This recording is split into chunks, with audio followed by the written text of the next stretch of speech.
Sawa ka na ba na maghanap o mag-antay ng babae na makakasama mo habang buhay? Kung oo ang sagot mo, para sa iyo ang video na ito. Kung iniisip mong ang pagiging habulin ay tungkol sa looks, pera o pabango, baka naliligaw ka ng landas. Ang tunay na hinahabol, di lang gwapo, kundi malalim, may disiplina at may direksyon. Yung hindi lang nakakaakit, kundi nakakabilib. Narito ang 10 tips na makakatulong kung paano ka magiging habulin ng mga babae. Bago natin simulan, mag-subscribe ka muna sa ating channel upang maging updated ka sa ating mga videos.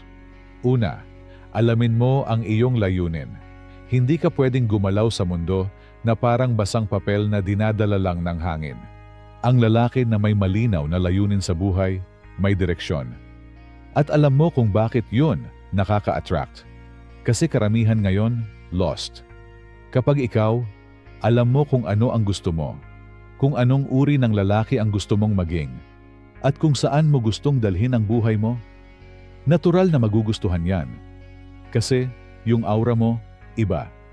Hindi mo kailangan ipagsigawan, kasi ramdam yan sa kilos. Halimbawa, may lalaki, wala pang pera, hindi sobrang pogi, pero may pangarap siyang makatulong sa pamilya, makapagpatayo ng business, at maging healthy. Yung vibe niya, responsable. Hahabulin yan kasi bihira na ang ganon. Ikalawa, mahalin mo ang sarili mo, pero huwag kang obsessed sa sarili mo. Iba ang self-love sa pagiging self-centered. Ang mahal ng sarili, inaalagaan ang katawan, iniingatan ang pangalan, at pinipili ang mga kaibigan. Pero hindi nagmamataas. Ang tao kasi, naa-attract sa lalaking may respeto sa sarili, pero marunong makisama.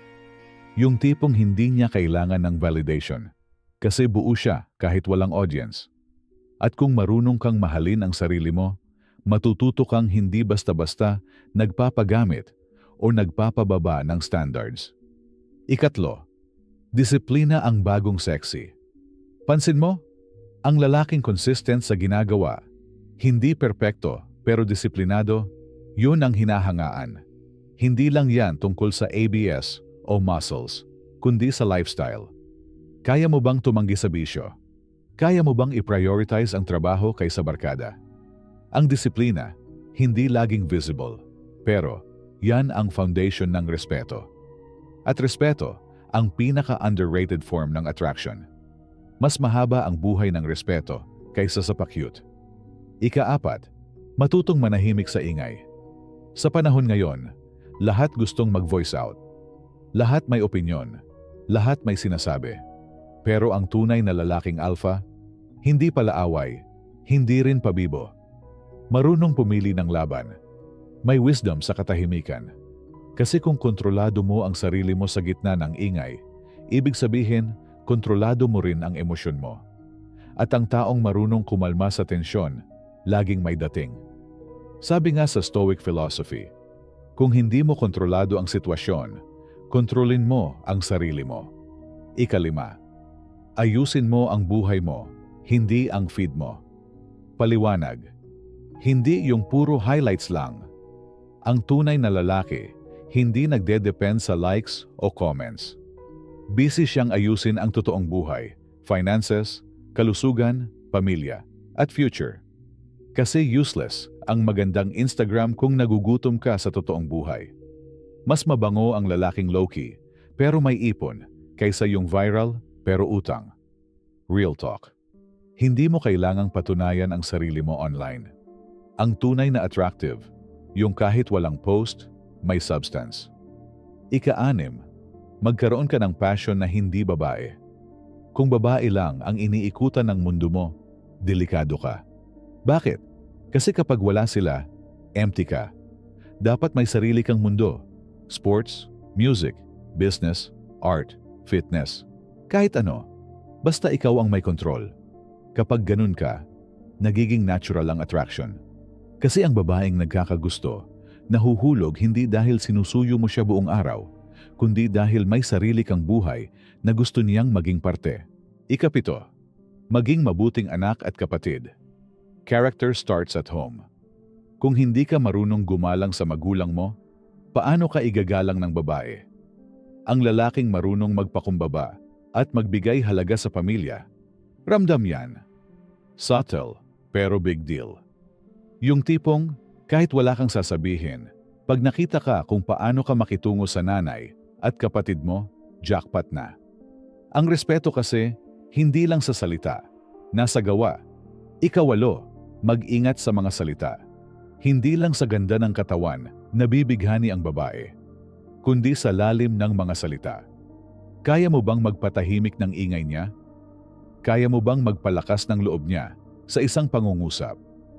Hindi mo kailangang maging makata, pero kailangan mong marunong bumitaw ng tamang salita sa tamang oras. At higit sa lahat, marunong kang manahimik kapag dapat. Ika-siyam, huwag kang laging available. Hindi ka palamunin. Hindi ka yes man. May sarili kang buhay, schedule, priorities. Ang lalaking may boundaries, laging misteryoso. At ang misteryoso, laging hinahanap. Kapag kaya mong i-balance ang pagiging present sa pagiging independent, panalo ka. Huwag mong hayaan na laging ikaw ang naghahabol. Ikaw ang nauuna. Ikaw ang gumagapang. Kasi ang lalaki may halaga. Dapat ikaw din hinahanap. At ika-10, gawin mong lifestyle ang pagiging maayos, hindi performance. Huwag kang magpanggap. Hindi mo kailangang maging ibang tao para mapansin. Ang pagiging mabait, marespeto, disiplinado, hindi dapat panandalian o kapag may audience lang. Gawin mong lifestyle.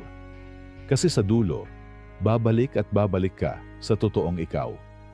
Kung kaya mong panindigan ang maayos na pagkatao kahit walang nakatingin, yun ang tunay na habulin. Kaya kapatid, kung gusto mong maging habulin, ayusin mo muna ang sarili mo. Hindi dahil para mapansin ka, kundi dahil deserve mong maging buo bago ka mahalin ng iba. Tandaan mo, ang lalaking may direksyon, may disiplina, at may respeto sa sarili, hindi hinahanap, kusa yang nahahanap.